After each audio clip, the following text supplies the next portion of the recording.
Stephen A., you worried about the Cavs? I'm worried about them defensively, but if you don't mind, I want to veer off point for a quick second, Max and Molly, by saying this on a very, very serious note. LeBron James, even though he had an awful night last night, I'm going to get a bit personal here and applaud the king and let him, LeBron James, and everybody know that I'd stand with him 1,000%. If you go to his Instagram page, you will see him commenting about an H&M advertisement where you got a little black kid wearing a shirt, calling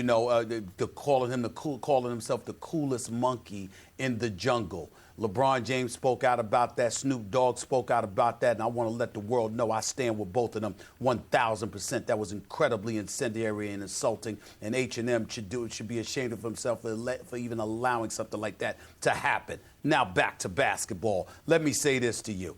The Cleveland Cavaliers, when you look at them right now, losses like this are significant for this reason and this reason only. It says to me that nobody fears this team. You respect them. You recognize the greatness of a LeBron James, of course. Even when he has a porous night like he did last night, it was a rarity, only 10 points in the game.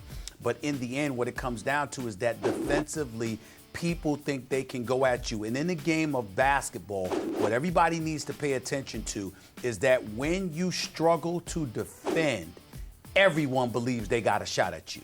You could have, no matter how explosive you are offensively, if somebody can get at you offensively, then they believe they have a chance, and it emboldens them and elevates their level of confidence. So when you think about Golden State, Max, and you look at a Steph Curry, a Kevin Durant, a Draymond Green, a Klay Thompson, and these boys, what makes them special is not just their offensive firepower.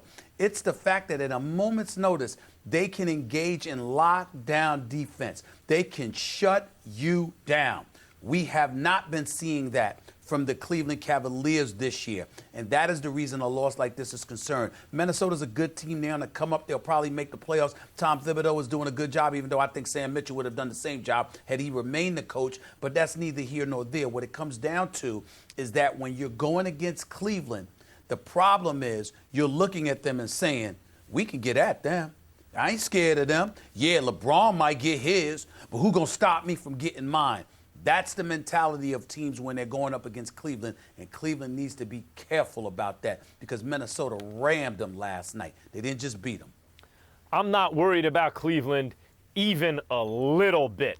Wake me up when they're down 3-1 against Boston in the conference finals. Then I'll be worried about Cleveland, but not before then.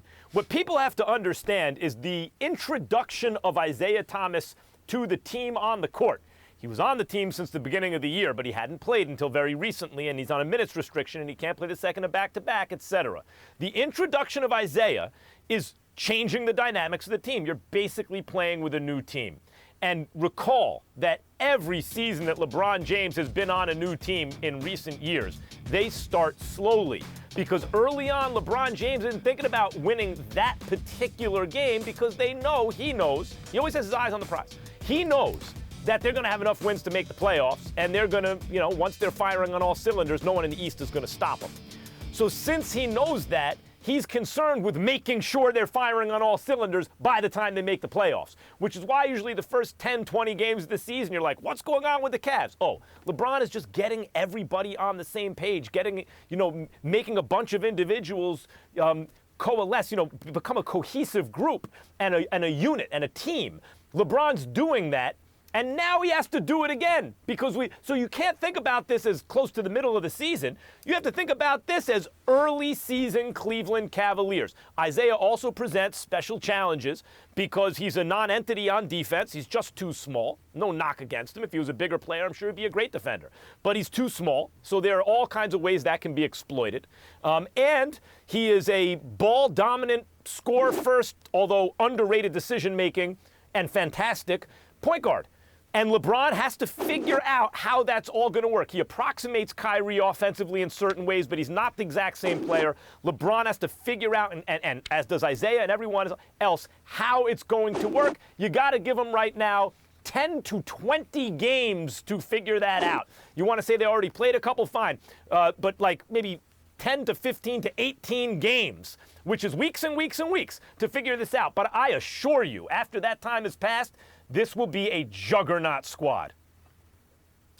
I think you're missing the point. I think you're missing the boat here, and here's why.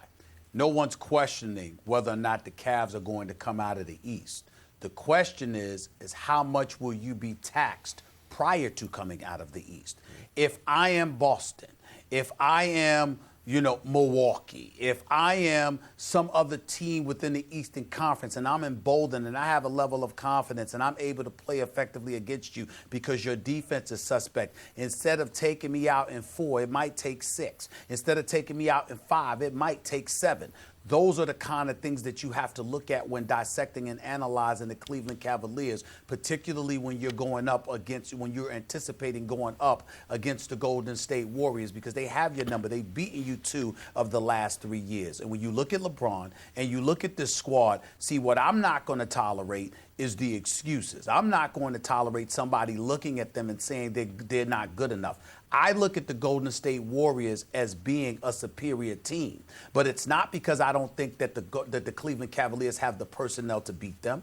I just think in the end, Golden State will play better collectively on both ends of the floor than the Cleveland Cavaliers. And until I see otherwise, I'm not going to deviate from my position.